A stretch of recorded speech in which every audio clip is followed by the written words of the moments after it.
Hello and welcome to In Conversation. My name is James Campbell, and on today's episode, I'm joined by Dr. David Melbye. David, welcome to the show. It's great to have you, and thank you so much for your time today. Thank you for having me, James. Very happy to be here. Let's start with a brief introduction.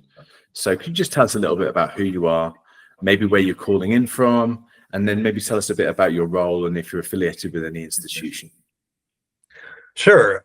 Again, my name is David Melbye. I'm originally from Los Angeles, and I am calling in from England, Huddersfield to be more specific, and that's in West Yorkshire, up north, not all the way up near Scotland, but not too far. I am currently a Senior Research Fellow at the University of Huddersfield. This is part of a UK Research and Innovation Fellowship, as well as a Marie Curie Actions Fellowship. They're sort of a joint fellowship at the moment. So yeah, it's a 2-year fellowship, and I'm at Huddersfield where I have a few other responsibilities, but mainly I'm doing research and mostly from home. I don't visit campus all that often. And yeah, so that's about it. That's where I am at the moment. How are you enjoying your time in Huddersfield? Very much. We live out in a kind of a countryside area on a farm property, so outside the city, which isn't not a large city. So we're outside the city, living in this property, and any window you look out of in the house, you see sheep or horses, cows. So that's nice, especially for me coming from LA. I'm not used to that. So it's fun. The weather is a little bit more of a challenge, though, Yeah. however, from being what I'm used to in Southern California. So yeah, it's nice for the most part. I think we both, my wife and I, really enjoy it, and our son too. Yeah, we can walk right down the street and end up on a trail that goes into a forest with a stream, and if we keep going, we might be crossing a farm field and ending up at a pub. So that's nice. It's different, and I enjoy that. Yeah, So sounds yeah, idyllic. I don't think I could ever get tired of the English countryside, to be honest. And I never imagined I'd be living here either. So it's a treat. Okay, so we've got the Californian calling in from Huddersfield, and then we've got the Bristolian, well, on the line in Tucson. So I'm only a mere 8 hours or so down the road from Los Angeles, which by our terms isn't too far. So it's kind of interesting that we've done a bit of a role reversal here. But the weather is pretty grey, cold, and windy here, so we've got a little bit of that Huddersfield flavour in the house. So we're both calling in from similar conditions, I think. I was just there, I was there briefly visiting a friend. We kind of met up in Tucson. We flew into Phoenix, where my wife's parents live, and so I just went off on my own down to Tucson for a couple of nights, and it was fun. There's fun things to discover in that town, and I really don't know it very well. But since I've lived in Phoenix at different points, I've had chances to come down to Tucson and check it out. So it's kind of the opposite of Phoenix in many ways, but it's a big uni town. There's a lot of creative people here, a big art community. There's the Tohono O'odham tribal lands just around the city as well. So there's quite a strong Native American and Chicano and Mexican culture here as well. So it's a really interesting place, but very creative and relatively small, especially compared to Phoenix. A little bit warm, that's for sure, but there's just like so many gems and things. Well, excuse the pun. We're obviously very famous for our gems here with that's right. The state's rich mining traditions, but also beyond that, of course, there's the world famous gem show, which brings people from all over the world to trade and share gems and things. In fact, there was an old friend of mine from Bristol who first introduced me to Tucson, as he used to come out here and sell, trade fossils and things of that nature. So it's certainly an interesting town, and one I'm enjoying living in myself. It's taken me obviously more to the country, having lived previously in Bristol and then in New York. So it is a wonderful town. But without further ado, I suppose I should ask you a few questions that relate a little bit to the work that you do with Intellect. But before I do that, I wanted to ask you, what are your sort of main research interests at the moment? Are there any things that you're particularly interested in, or that you especially are known for writing about? What might our audience know you for, or where might they come and encounter some of your research? Sure. If there's a through line in what I've done as a researcher, it would be studies actually in landscape, natural landscape in cinema. That's been the project that I've returned to the most since I was a graduate student. That was the topic of my dissertation, and I've continued to work on it. My first book, Landscape, Allegory, and Cinema, and I've just recently did an edited volume called Global Cinema Studies and Landscape Allegory. So that was a chance to have other contributors do work on this topic. So this is specifically, I should explain, because landscape is such a vague term. I'm specifically looking at situations where natural landscape transcends its normal conventional role as backdrop and becomes something psychological in the context of the film. So films where the landscape is pushed beyond its normal role as setting and becomes something more psychological, more symbolic. Yeah, that sounds fascinating. It's a topic that we've certainly dipped into a bit over the years at Intellect, but it connects quite nicely that initial conversation about Tucson and the desert landscapes, I suppose, to some degree, and then into cinema, which of course is one of the reasons I've got you on the show today, because I wanted to talk to you a little bit about your new role as part of the editorial team at Intellect's sort of landmark publication, Film International, which is one of our oldest journals. And I should also at this point just say a big thank you to Daniel Lindvall and to all the Film International team who have been working on the publication for many, many years now. But it's wonderful to welcome you to the team as well, David. So maybe thank you. Thank you. Yeah, maybe you could just talk to us a little bit about how that's going. I know you've recently joined the team, and you have some other colleagues who have joined you too. But maybe you could just give us a little bit of an overview of what you feel the journal's all about. What's the main sort of content that you would expect to see published there? Its kind of main focus, and what sort of topics does it publish about? Sure.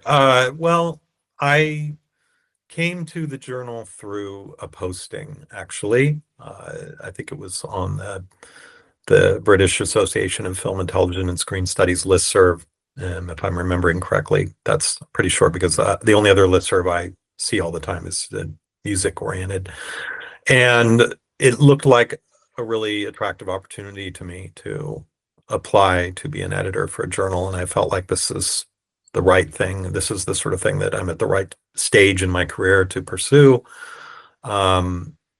Also, just in the midst of finishing up this edited volume that I worked on, that I mentioned. Again, it felt like the timing was right, so I threw my hat in the pile, and it came out favorably for me. So I really didn't, to admit, I didn't know about this specific journal prior. However, I have published in other Intellect journals. I published something in Short Film Studies recently, as well as European Journal of American Culture. So I know I'm immersed in the Intellect world, which is a vast world. I'll say a little bit more about that, I think, in terms of where the journal is going. But I didn't really know much about it. So I found out that the journal has had a kind of a different past. It was unlike other journals. It was being handled as more of a popular film magazine, and wasn't really positioned or wasn't working as an academic, or trying to be an academic journal. So when it fell on my lap and my colleague Arzu, we wanted to most fundamentally inject academic rigor into the journal, to make it, of course, that entails double-blind peer review, and also restructuring its vision a little bit to create a special identity for the journal, or a compelling identity. So yeah, I don't know what I haven't read articles in the old journal. I've or the old iteration of the journal, because I felt like, well, if that's what it was, maybe I'm not as interested in seeing what those articles were like, and more interested in the future and what I can bring to the publication. So we talked and worked on it, and one thing that I have noticed is that Intellect publishes a lot of journals, other journals that are on various national cinemas and regional cinemas. You have a journal on Scandinavian cinema. There's something on Asian culture, or Asian cinema, I should say. And I think there's a South American. There are quite a few.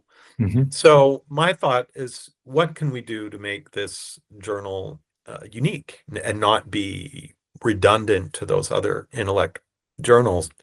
And my thought is to focus more on comparative analysis. So something where people would, instead of, say, turning in essays on a given film or a given director as an auteur, there would be more of a drive or incentive to submit work that compares different films from different regions, from different national contexts. I think that's where this journal can really be different, and not just have this vague moniker of an international film journal that publishes, so many things under that large umbrella.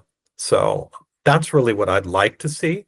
I don't know how much we will actually be enforcing that right away. We need to kind of get this journal up and running, and get some stuff out there. So, but that's what I see for at least the long term, if not more in the short term. Something that would make it unique among Intellect's list of journals, but also unique among the small handful of other international film journals that are currently out there. No, I think that's a fantastic approach and a really fascinating perspective. So really excited to see what you kind of come up with, and how that, obviously it's going to be a slow transition in the original publication. Has been going for many years and has been really successful. But of course, the market's slightly changing for these scholarly publications. And this one was more of a general film magazine as well as a scholarly publication, more of a film comment or a sight and sound type. Definitely had some of that. Right. So what that has meant is, of course, that the market for it slightly changed, because there used to be so many bookshops and things like that were happy to stock these types of specialist magazines. But of course, those things have changed. So now we're much more reliant on the library market and on individual subscribers who tend to come more from a scholarly background. So I'm excited to have you at the head with Erezu taking on this challenge. Thank you very much. I'm excited to be here. Now, I just want to ask you a couple more questions about the publication. And sure. First of all, I was wondering, like, you've kind of explained some of the changes that you're thinking about, and I love this comparison idea. And so the aims and scope are definitely kind of transitioning a bit by the sounds of it too. But do you have any kind of special issues lined up? Or if you don't, because I know that's quite, it might be a bit early for that. Are there any kind of themes or anything that you would like to explore in more detail? Sure, yeah. For my part, I would definitely love to do something on landscape in cinema, according to, again, how I'm defining it or restricting it to a specific context.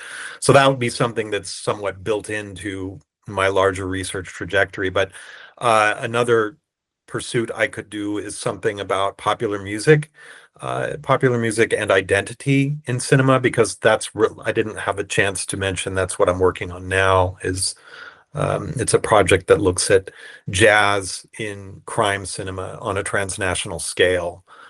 So this is quite different than my landscape stuff. So yeah, that would be another special issue that I would really love to do. So I have two there in mind.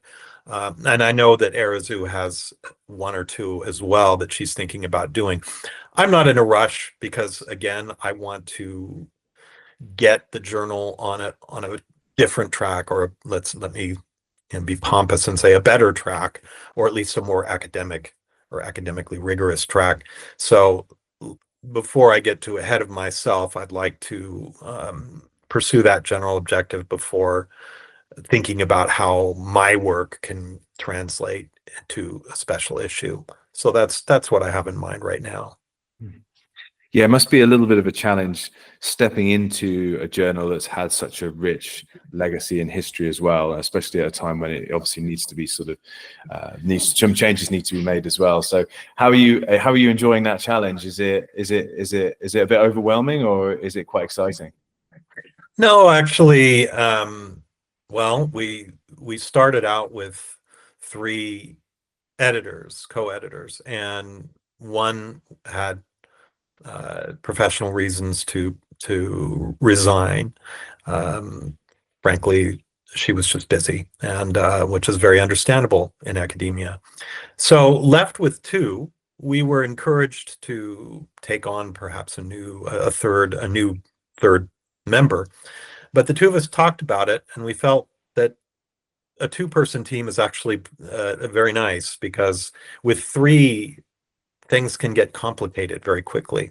You can have 2 people ganging up on one, or the impression of being ganged up upon. All these kinds of funny things about being in groups of 3 are invoked. And of course, that goes back to childhood. I think I was telling my co-editor at the time that when I was a kid, there were groups of 3 friends where I would find that the 2 people acted completely differently toward me than they would if I were alone with either of them. So I've grown up observing and experiencing what happens in groups of 3. I think a team of 2 is just fine for now, even if we do have a lot to deal with. I think it's better to go forward, and this was actually Arazu's thought, probably before mine. She was very much of the opinion that the 2 of us could handle it, and I said, yeah, I think you're right, so let's do it. Well, it's a shame that Arazu can't be here with us today, but I will be doing a follow-up recording with her at a later date as well, so we'll be able to get her insights and her thoughts on this too. But thank you for sharing some of these initial, responses. And I wanted to ask a little bit about how you might advise a potential contributor approaching Film International. So maybe, from your personal experience, do you have any top tips that you might impart, little wisdom to anyone, perhaps, especially if this is maybe their first journal that they're submitting to? Right. And then is there anything specific that you'd be looking for as the editor of this particular publication? A couple of top tips would be great to share. Yeah, I think you're right. I think that there are some fledgling academics out there that have landed upon this journal, and I really don't have an opinion to offer as to why that is. Maybe because international film or Film International sounds like such a broad context that people see it as a kind of a good place to start, or a repository for whatever they might be doing. And I've explained that we have a bit more of a specific vision for what we'd like the journal to be. But even in just the context of being academically rigorous, which most journals try to be, I would say that, and this is not profound, but this is just something that, based on what I've seen, some people are not paying attention to things as simple as the desired word length. They're turning in work that's very short, maybe 3,000 words or less, and that's just far below what we're looking for. So that's just a small tip of taking a look at the website and actually reading the specifications and both the scope and the call, and putting that together and thinking about it. But also just the basic standard of an academic article in the humanities, which is of course quite different than a scientific journal article, but something that introduces a clear original argument about its topic and then pursues a systematic approach to supporting and proving that argument by engaging with recent or current scholarship pertinent to the topic, and bringing us to a place of understanding where we are persuaded, ideally, of this fresh argument or fresh take on a given international cinema topic. So that is very fundamental, and it's, again, is not some profound pie in the sky ideal that I'm bringing to the table. This is just something that any academic essay heading into a journal should be like. But for one reason or another, people turn in things that can be quite different, just in the formatting and the context that they're trying. And probably the best way to find out what a journal article about film is like is to read journals, read articles, and see what they're like and how they behave. That's what I would say is the best way for people, because it seems like some people submitting, some authors, may not be doing this enough. So those are the two bits of advice. Great bits of advice, and to add to that, I should say, of course, every one of our journals has that detailed notes for contributors on the website, so people can definitely read that, download it, and I would strongly advocate that too. And there's been some real comedy of errors over the years that I've encountered by people, submitting to the wrong journal, or not, again, it's like 5,000 to 8,000 words, and they submit 3,000, you've got no chance.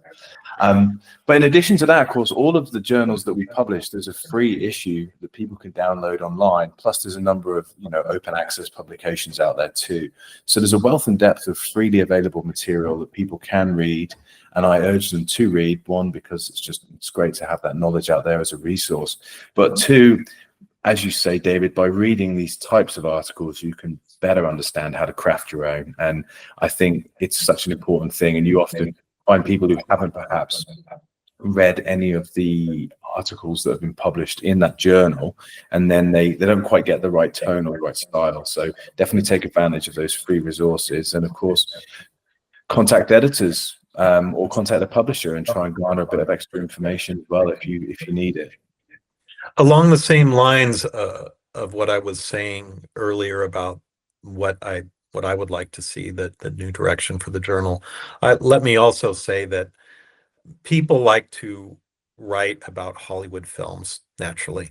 I mean, that's just the way it is. Film students are typically focused, must contend with Hollywood at some point, and as they move into their careers, graduate students, the Hollywood is always there somehow. I am not encouraging work on Hollywood alone, but according to what I said about comparison, I think Hollywood is okay in the context of international cinema if it can be pulled into some form of comparison with another regional cinema or national cinema. So if someone turns in something that's only focusing on a Hollywood film or a Hollywood director, chances are I'm going to send it back outright and just say, this is not really the direction that we're looking for, because this is, to me, I mean, international implies that it's beyond Hollywood. It's not just simply, oh, well, Hollywood is in America, and America is a nation, so that can go in an international cinema journal. So I'm thinking of this as a journal that looks at more underrepresented areas and regions and nations, cultures. So as other international film journals, I think, also do. So it isn't a completely original idea. But again, a comparison with Hollywood would be perfectly encouraged. Thank you very much, David. And I know that you're going to be at the BAFS conference, and I know that Intellect will be there too. We'll also be at the Society for Cinema and Media Studies conference and many other events such as the Popular Culture Association and other media and film events throughout the year, but especially over the next couple of months. So if anyone's interested in taking a look at one of the journals in person and you happen to be at SCMS or BAFTS, you may bump into David, but you'll certainly bump into my colleague Julia, who will be manning a stand for us. So you can go and see a couple of issues, a couple of copies, a couple of different issues and articles that you can check out there. Are those exhibits. So if you are attending those conferences, do check them out. And of course, take a thorough look at the journal online, at the Film International site, but especially at intellectbooks.com.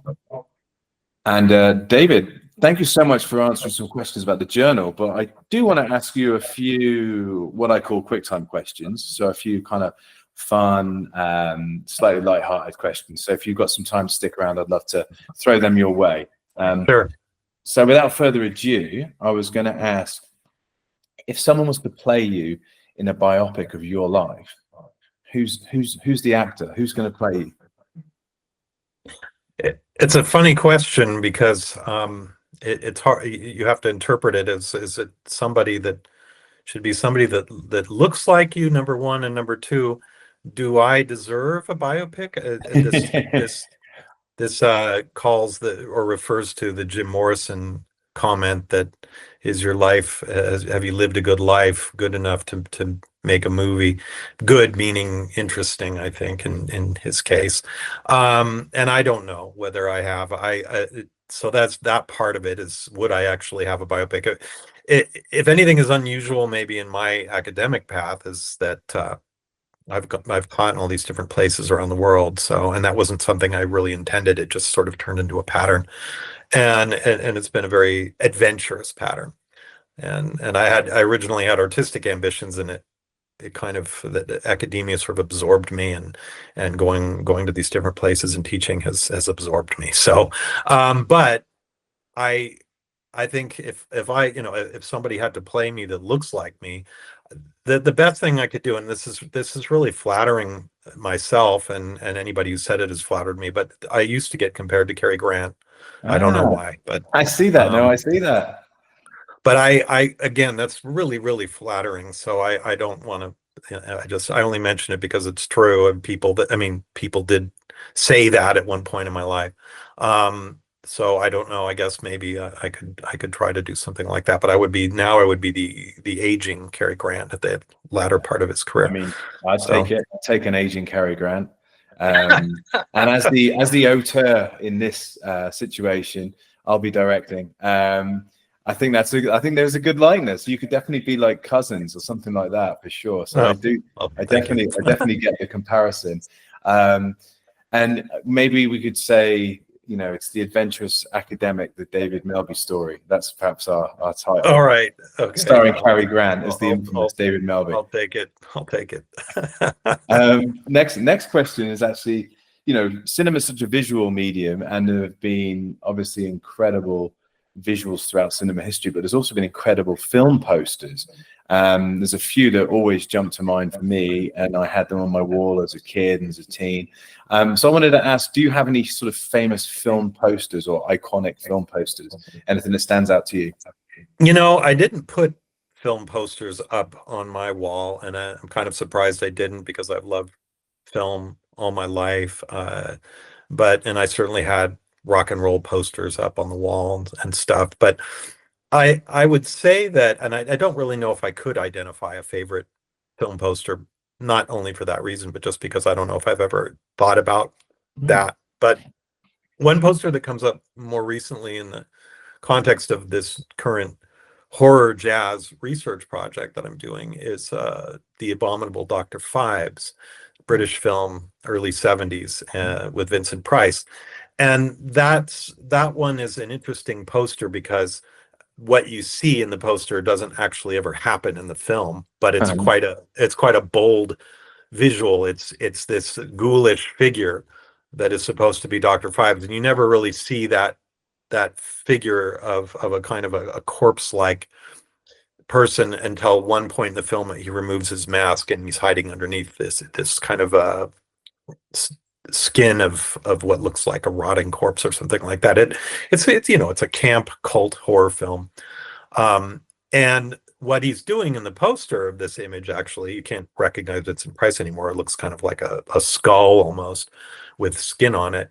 Is embracing a woman, a young, beautiful woman in the poster. They're kissing. So there's this kind of half decayed skull kissing a young woman in this very romantic embrace. So that poster struck me because, again, I scratch my head and think, well, that never happens, So it's fun. It's fun that somebody took a liberty and made this very, I don't know, compelling image in its way. So yeah, that one. I also like. I've never owned a film poster, but I'm certainly a proud owner of the vinyl record, and that is the French cartoon La Planète Sauvage, also early 70s. I love that would make a great film, or I'd love to own that film poster because the artwork, the animation, which is very two-dimensional, by the way, it's just so special. It doesn't look like anything else in another cartoon that you could find. It just has a very it almost looks like there's that you're looking at a painting in a way, in this very flat two-dimensional approach to it, but the colors and the creatures that you see in that film are so imaginative. So that's a very powerful film poster as such. Oh, yeah. Well, excellent. Two movies that are maybe not, everyone listening will be aware of. It's the first one. Is that a hammer? Is that a hammer? The first one, Fives, I think so. I'm thinking, yeah, I think it is Hammer. Yeah.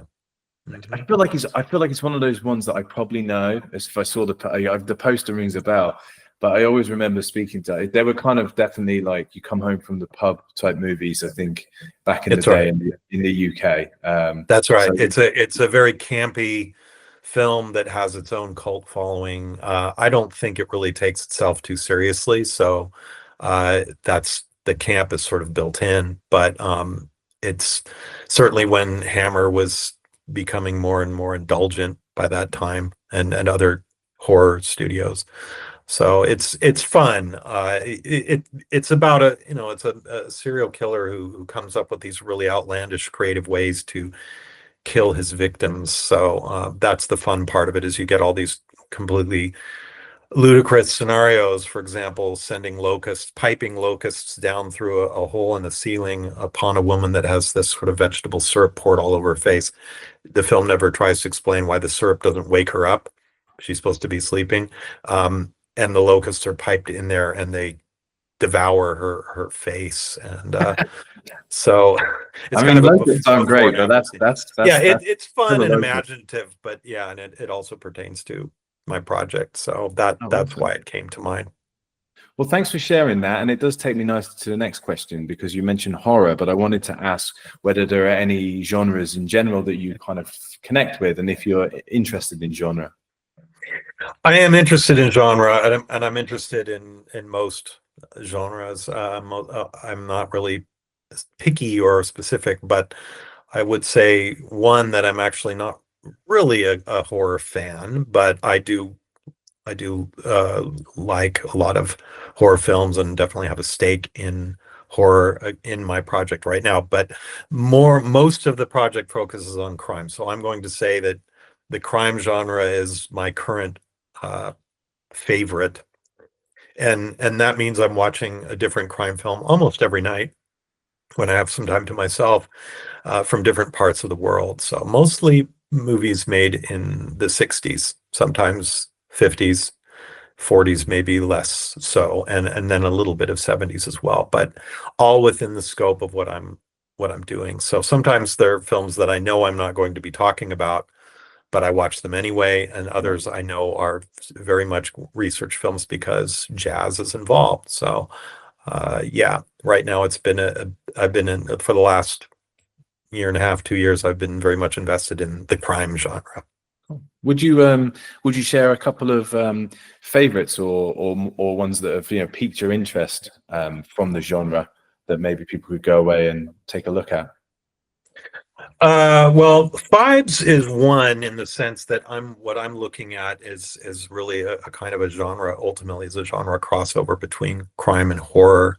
And so when you have modern horror, where you're no longer dealing in metaphysical or supernatural attributes with monsters, and the monster figure becomes something more realistic, namely a serial killer, as is often the case.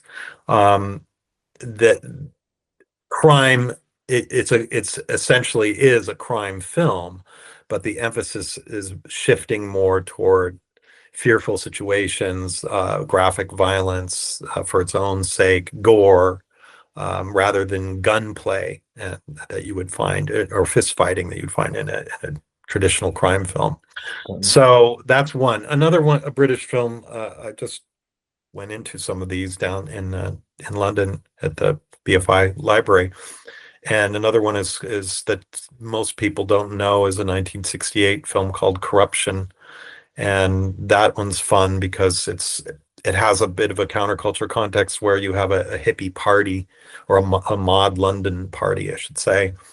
And then things go wrong, and there's this older doctor, and his fiance is much younger. She has an accident while she's modeling, and this hot lamp falls on her face and damages her face. So he spends the rest of the film killing people in order to access their pituitary glands, which he extracts and uses to perform this Wow. far-fetched plastic surgery. But in all of that, they're plagued by a band of juvenile delinquents, not really teenagers, but young adults, while they're off at their beach house somewhere, probably by the White Cliffs of Dover, somewhere down that part of England. And it is a horror film in the sense that you have a series of these very gory killing or violent scenes, but again, it's a crime film in the context of a realistic, or somewhat vaguely realistic situation, modern contemporary culture, with characters that are involved in these. Again, it's not entirely believable because there's this surgical laser that runs rampant and starts gunning everyone down at the end of the film. So it sounds pretty cool. I'm keen to get this one out. It's a wild film, and the presence of jazz in it is, if anything, it's a bit eyebrow raising, because it just doesn't seem like it entirely belongs there. But if you're aware of this trajectory of jazz in the crime film, then it makes some sense as to why it would end up being in a film like that. Yeah. So that's just an example. But yeah, of course, when you go back in time, there are other films that people may not be watching so much these days that I talk about. So I love it. Well, I'm really interested to find out more about your connections between jazz and these horror crime movies. It's a really cool angle. Thank you. Watching this space. Is do you have a book on this topic already published, or is it work in progress? Well, no, this is my fellowship project, so it's a book in development, and I've sent off a couple of articles. That one will be with the music and the moving image in New York University. The other one will be University of Liverpool. It's cinema, or cinema and sound in the moving. What is it? Music and sound in the moving image. Similar title, journal. So 2 journals there, and then I've sent off the chapter I've written, or the chapter to be on Japanese 1960s crime cinema, to another journal. So and that's as far as I'll go. I can't publish too many journal articles, or no one will want to turn this into a book. So yes, I'm making progress, but there is still quite a bit of writing to do, and I have to shop the project to publishers and that sort of thing. So yeah. Well, thank you for sharing. I think that sounds fascinating. Looking forward to taking a closer look myself. Thanks. Well, let's talk a bit more about writing, though. Is there anyone who's had a big influence on your own writing or research? They could be someone in your personal life, or it could be, obviously someone who you respect from the scholarly community, or a classic philosopher, a literary theorist. Anyone in mind? Well, this question I would try to think about what what authors really struck me at various points in my academic path, and I could divide at least the student part of it up into my graduate programs, or undergraduate and graduate, and I would say probably the first one would be Edmund Burke. The Sublime and the Beautiful was something that had an impact on me as an undergraduate, because that was the first time I was aware that anybody had actually written on that experience of the sublime. I'd never heard of it before, and it's a very interesting concept that categorizes the response, the effect that things like expansive views have on us. Again, as an undergraduate, I wasn't aware of such things. So that was a book that I think, I try to think of books that I pick up and look at again and again, and because of course there are a lot of other books that maybe I don't do that, or recent stuff maybe I only read once. Another one would be, and this would be more in my master's in English period, Angus Fletcher, Theory of Allegory is important for me, because that author really defines allegory in a way that I was able to apply to landscape in cinema. It's an older book. It's not something I don't think is read very much these days, but I've gone back to it just as recently as working on a chapter for that edited volume I mentioned, and I look at Russian cinema and Soviet era cinema that focuses on landscape, but specifically in terms of aggressive cinematography. So situations where the camera is actually doing something very aggressively moving, relative to a natural landscape, and what kind of meaning can be conjured by that sort of aesthetic choice. So I bring in Fletcher again to kind of create the foundation of what I want to talk about with those kinds of films. So that's definitely somebody I've gone back to.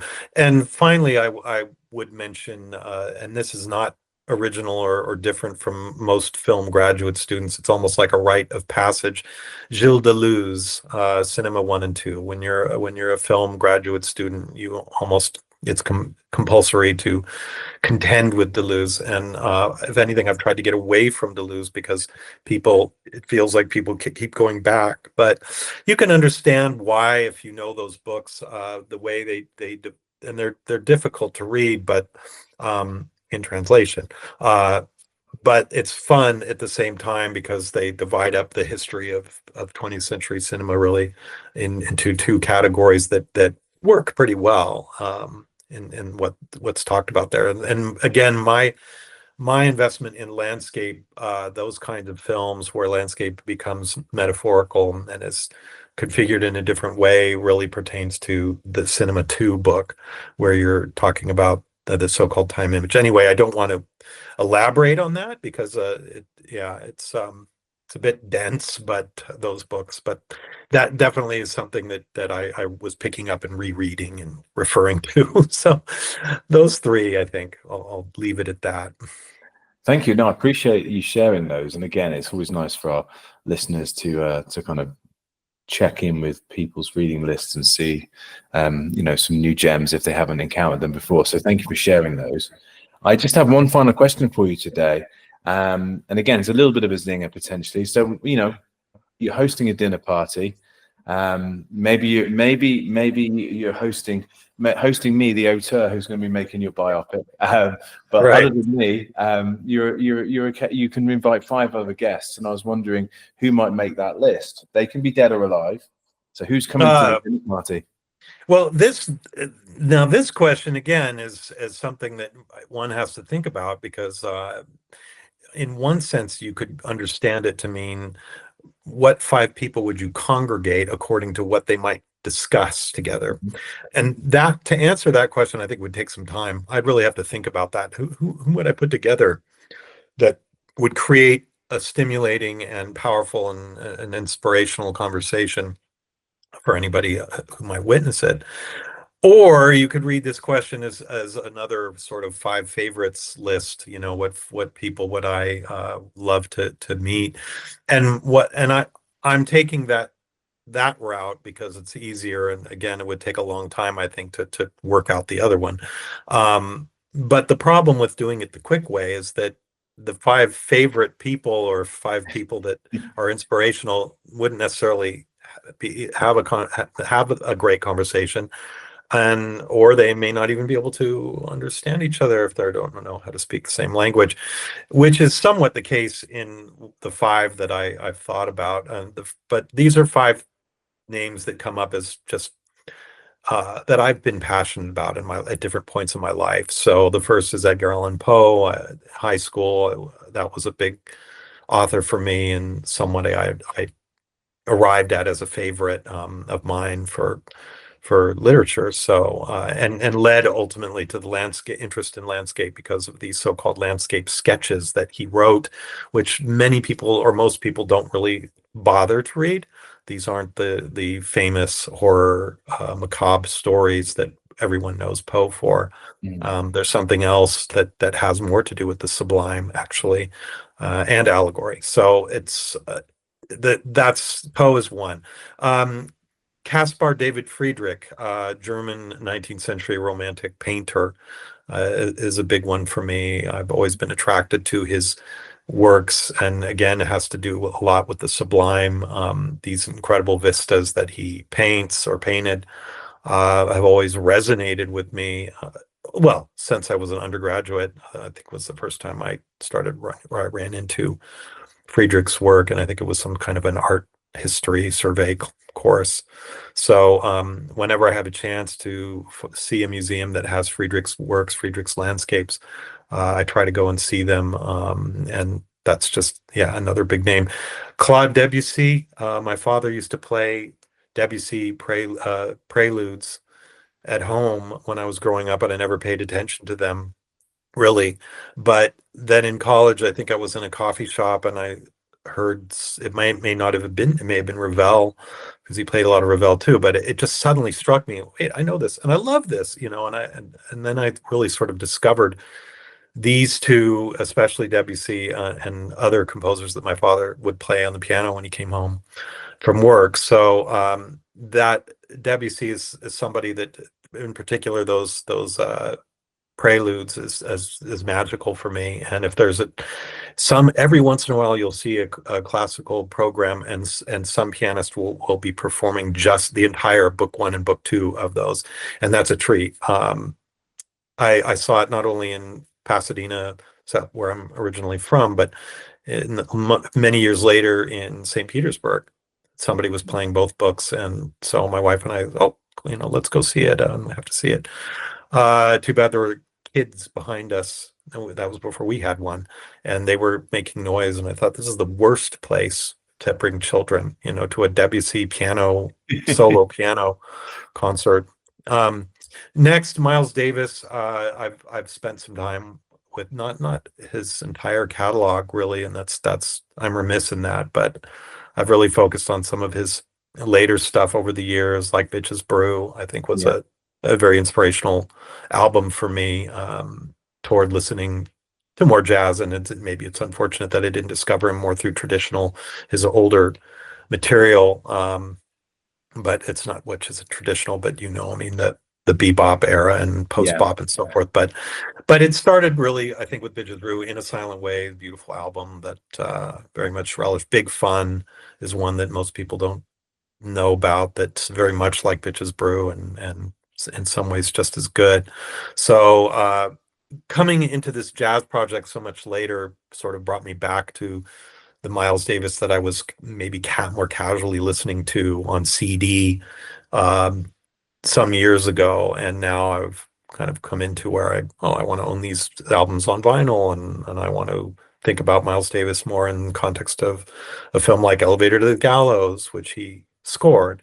And finally, Jimmy Page, the only one alive. I've thought a lot about him lately because he seems like he's a lot more, and maybe it's just my media feed, but he's because he's around, and he's has this very young girlfriend living with him somewhere in New York, and it just seems to be, and I guess the new Led Zeppelin documentary that came out.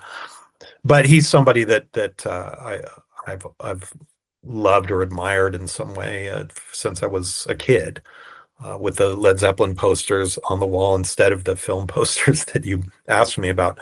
So yeah, I think he's had an amazing life. I mean, that's what I think of him lately. I think what an amazing life that particular rock musician has had, despite the token drug addictions along the way. He seems to have kind of survived it all and is still very much around and present, and it's, yeah, just had this kind of amazing influence and career and everything. So yeah, that's it. Well, I say thank you so much for sharing that wonderful selection of guests. And, you know, although you said they might not be able to all communicate, certainly not through the means of conversation, it'd be a hell of a No. jam session, wouldn't it? You know? Yeah.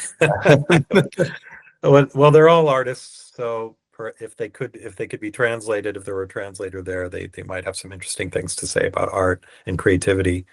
But yeah, there would be a bit of a language barrier. You know what though? I mean, based upon this answer to the final question, I would like to throw you a bonus question, because that one was such a nice answer.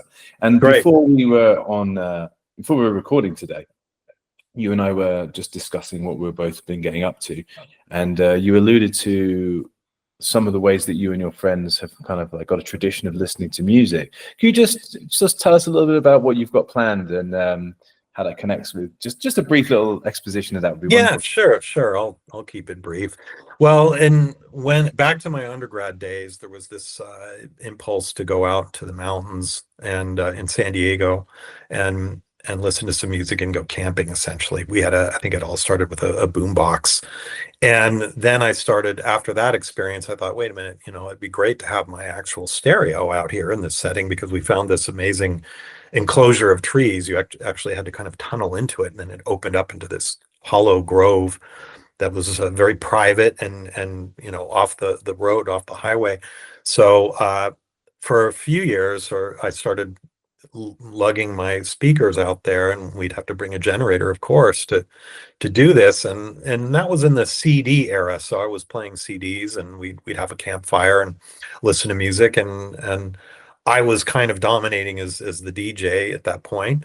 But over the years, we kept going, and different friends came into the fold, and others were no longer. So it always was a pretty intimate group of, say, 4, 5, 6 guys, and eventually it moved into the desert in outside Los Angeles, near an area called the Eastern Sierras, near Mount Whitney, which is the tallest mountain. Well, actually, it was in another place before that that's closer to LA. And same thing, generator, speakers, a few guys, but people started contributing music more, and wasn't just my dominating everything. And eventually it hit upon me that maybe the best way to do this, that's fair and not incurring all this sort of dominance, is everybody would have a few turns, and equal turns of an equal length of time. So it turned into anywhere from, say, 7 to 10 turns, and we've had as many as 10 turns. But then I think as we've gotten older, we just haven't had the energy to stay out there so late. But we would do this many turns, 10 minutes each, say 4 or 5 guys have this music that they've found. The important thing is that we're trying not just to play stuff from the radio that we all know, but stuff that the others will not know necessarily. And of course, sometimes there's overlap, and hey, I know that song, and that sort of thing. But this has continued on, and it's moved into vinyl as well. But we would call that a sides party, where instead of just one song or songs put together in a 10-minute turn, you're playing the entire side of a given record, and we're alternating once again. So yeah, and it's we laugh about it, and because of this all kind of came from my past, I get teased about how these funny rules, and we can't tell each other what we're playing for each other, unless the other person or persons know it. So it is a little idiosyncratic or eccentric because of these rules that we live by. But it's fun to do that, because it forces you to look for stuff that you think the others may not have found. And it forces you to really be a music connoisseur. You have to go and hunt stuff down. And we're in the digital age where hunting music couldn't be more convenient, but it still is quite difficult when we're doing, within the same basic, we like a lot of late 60s psychedelia, funk and soul, soundtrack music from that period, the 60s and 70s, late 60s, early 70s, and some folk stuff thrown in. So it's all kind of within a bit of a tight era that appeals to all of us. So that's kind of how it's evolved, and we're going to a place in northern Wales in a couple of weeks that it looks like a beautiful country house where we can set up a record player and some speakers, and there aren't any neighbors that are immediately next door that we would disturb. And we will play these sides for each other. We will arrive with our vinyl, hiding it, in a bag or something like that, so nobody can see it. And just having this kind of fun music listening ritual, make some dinner, and listen to records. Well, whether it be one of your dinner parties or one of your listening parties, I'm now pining for an invite to either. Yeah.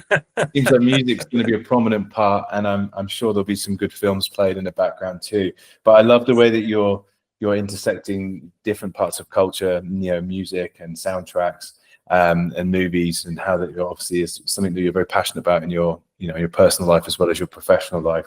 So I just wanted to say thank you so much, David, for joining us today on In Conversation. Thank you, James. Thank you very much for having me. It's been absolutely wonderful having you on the show, and I've really appreciated your answers. It's been great talking with you, and there's a few things there that I need to go and check on afterwards, and I think I've got a few films on the list now to add to for this weekend. But also great to have you on board with Film International as well. And if anyone out there wants to find out a bit more about submitting to Film International or how they can get involved in the publication, then just go to www.intellectbooks.com and you can find all the information about submission, any special themed issues, and you can take a look and take a read at pre-existing content as well. And just do what David says, though, definitely check the notes for contributors and follow them closely, and you'll give yourself a fighting chance of getting published in this fine publication. So David, again, thank you so much for your time today. It's been an absolute pleasure, and thank you again. Look forward to seeing you at a conference or something in the near future. Thank you, James.